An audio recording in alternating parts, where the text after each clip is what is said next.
And we got rid of a very sinister thing, the Johnson Amendment, so that pastors can speak the truth that's in their hearts. You know, I'll tell you, I was in a boardroom early on. Paula was there.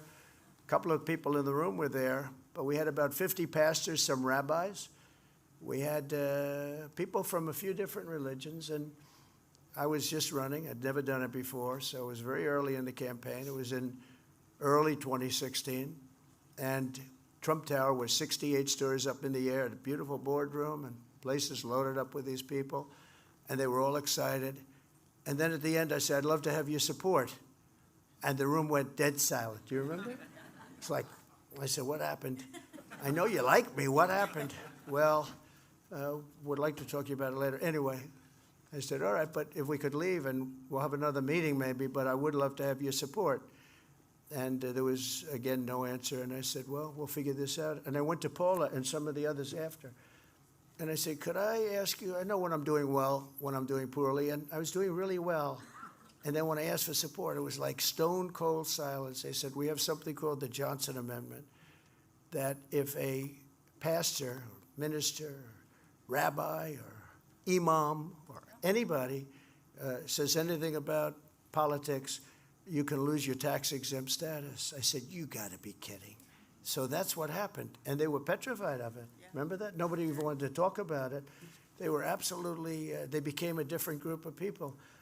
And I pledged to them at the next meeting, we had another meeting a couple of weeks later with a similar group of people, and I pledged to them that if I win, we're going to get rid of the Johnson Amendment. This was Lyndon Johnson, who had a tremendous fight with a minister from, I believe it was Houston or Dallas, and they didn't like each other. And Lyndon Johnson was a very powerful president. He had good power, good strength, he ended up being very weakened by the position, but he had tremendous power. He was a big deal maker, and he got that done, which is pretty amazing that he could get that done. Everybody fought him, but he got it done. He pushed it through Congress, where you lose your tax-exempt status if you even utter a word about politics.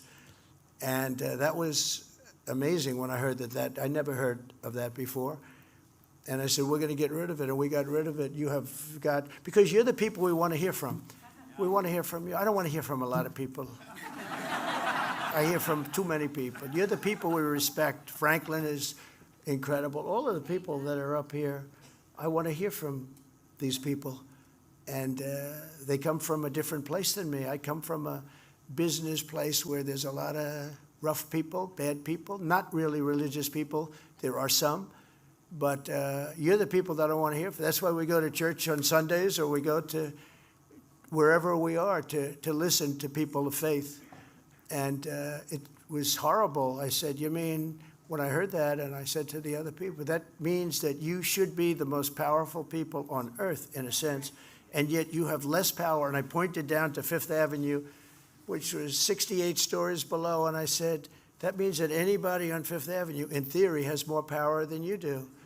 And that's not the way it's supposed to be. It's supposed to be the opposite. We have to give your voices back.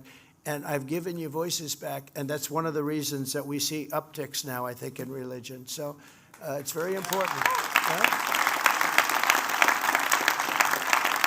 Remember that moment when I said, I'd love to have your support, ladies and gentlemen? And it was like dead silence. I said, there's something going on. And we figured it out. We did something about it. So thank you. Thank you very much to Paula White, too.